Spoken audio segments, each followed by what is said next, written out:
மாணவர்கள் கல்வி நிலையத்திற்கு நுழைந்ததை எப்படி வேண்டுமானாலும் இருக்கலாம்.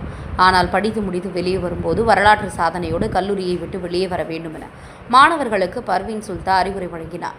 தாம்பரம் அடுத்த மன்னிவாக்கம் பெரிகலை மற்றும் அறிவியல் கல்லூரியில் முதலாம் ஆண்டு மாணவர்களுக்கான வரவேற்பு நிகழ்ச்சி கல்லூரி கலையரங்கில் நடைபெற்றது. இந்நிகழ்வில் பெரிகல்வி குழுமத்தின் நிறுவனர் மற்றும் தலைவர் சரவணன் பெரியசாமி அவர்கள் தலைமையேற்று விழாவை தொடங்கி வைத்தார்.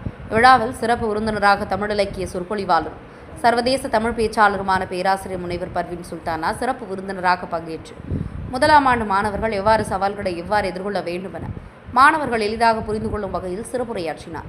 அப்போது அவர் பேசுகையில், மாணவர்கள் தற்போது பள்ளி படிப்பை முடித்து கல்லூரி படிப்பிற்காக கல்லூரியில் அடியெடுத்து வைத்துள்ளீர்கள். மாணவர்கள் கல்வி நிலையத்திற்கு நுழைந்தது எப்படி வேண்டுமானாலும் இருக்கலாம். ஆனால் படித்து முடித்து வெளியே வரும்போது வரலாற்று சாதனையோடு கல்லூரியை விட்டு வெளியே வர வேண்டும் என்றார். நிகழ்ச்சியில் கல்லூரி முதல்வர் புருஷோத்தமன், கல்லூரி பேராசிரியர்கள், மாணவர்கள் என ஏராளமானோர் கலந்து கொண்டனர். நான் ஒரு விஷயம் சொல்றேன், நீ நோட் பண்ணி வச்சுக்கோ. உன்னுடைய என்ட்ரி இந்த காலேஜ்ல எப்படி நடந்ததுன்னு எனக்கு தெரியாது. விரும்பின பாடம் கிடைத்ததா தெரியாது. ஆனா ஒண்ணு சொல்றேன் குழந்தைகள், எப்படி வேணாலும் என்ட்ரி இருக்கட்டும், exit must be historical. Fail ஆயிட்டு போயிடாது, அதுக்கு வரல. ஒரு சப்ஜெக்ட்லயும் அரியர் வைக்காத, அதுக்கு வரல. கூட இருக்கிறவங்க தூண்டுவார்கள். ஒருபோதும் அந்த தூண்டுதலுக்காக உன்னை பலி கொடுத்து விடாதே. 5 சப்ஜெக்ட கிளியர் பண்ணு. விஷயம் புரியலையா போய் கேளு. சார் இதுக்கு நோட்ஸ் வேணும் சார், நீங்க எடுத்த கிளாஸ் புரியல சார், கேளு. திட்டாங்களா சொல்லி கொடுங்க சார், கத்துக்கலன்னு சொல்லு. இன்னும் திட்டாங்களா பரவாயில்ல, திட்டு வாங்கிக்கோ. திட்டு வாங்குறதெல்லாம் ஒரு பெரிய மேட்டரே கிடையாது. ஏன் தெரியுமா? வாழ்க்கையில் கடைசி வரைக்கும் முட்டாளாக இருப்பதை விட ஒரு முறை முட்டாள் என்று பெயர் வாங்கிக் கொள்வது புத்திசாலித்தனம். ஒரு முறை முட்டாள் திட்டி சொல்லி தரியா, பரவாயில்ல திட்டி சொல்லித்தான். நான் இப்படித்தான் வாசித்து வளர்ந்தேன். உன்னை விட தாழ்மையான, உன்னை விட பிற்படுத்தப்பட்ட, உன்னை விட வசதி குறைவான வீட்டிலே, தண்ணீர் ஒழுகுகின்ற வீட்டிலே, இரவெல்லாம் மழை பெய்தால் இரவெல்லாம் தூங்கிவிடவே முடியாதபடிக்கு மழையில் நனைந்து நனைந்து என்னுடைய 10th ஸ்டாண்டர்ட் எழுதுனவன். எல்லாரும் விளக்கு வச்சு படிச்சு 10th ஸ்டாண்டர்ட் எழுதுவாங்க.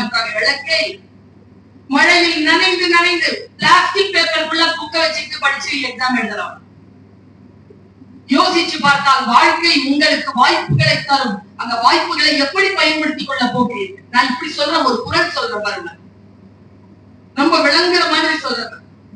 இல பலராக காரணம் நோற்பார் சிலர் பலர் நோலாதவர்.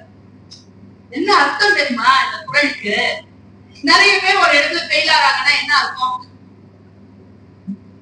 ஒரு இடத்துல நிறைய பேர் தோக்குறாங்க. இலர் பலராக காரணம். இல்ல நிறைய பேர்கிட்ட இல்ல, பலர் இருக்காங்க. அப்படி இல்லாதவங்க பல பேர் இருக்காங்க. ஏன்? நோற்பார் சிலர், சில பேர் தான் தவம் செய்கிறார்கள், மற்றவர்கள் எல்லாம் சும்மா இருக்கு. முயற்சி செய்யாமல் இருக்கிறார். முயற்சி செய்யாமல் ஒருபோதும் இருந்து விடாதே என் குழந்தை. கொஞ்சம் கஷ்டமா இருக்கும். இவங்க எல்லாம் சொல்லுவாங்க கஷ்டப்பட்டு படி, கஷ்டப்பட்டு படி. கஷ்டப்படாம இருக்கிறதுக்காக இஷ்டப்பட்டு படி. ரொம்ப சுலபம்.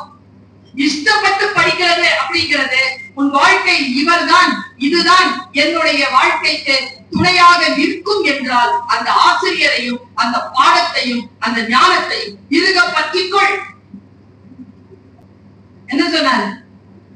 அழகா இருந்தீங்கன்னா ஒன்னும் இல்ல பிள்ளைகளை, வாழ்க்கையில ஜெயிக்கிறதுக்கான ரகசியம் சொல்றேன். Stay alert. உனக்கு தேவையோ தேவையில்லையோ அந்த வினாடியில் நீ இருக்கிறாய் என்றால் stay alert. LEARNING, learning, learning, learning. இந்த 3 years வாழ்க்கையில இருக்க வேண்டியது learning, learning, learning, observation, observation, observation.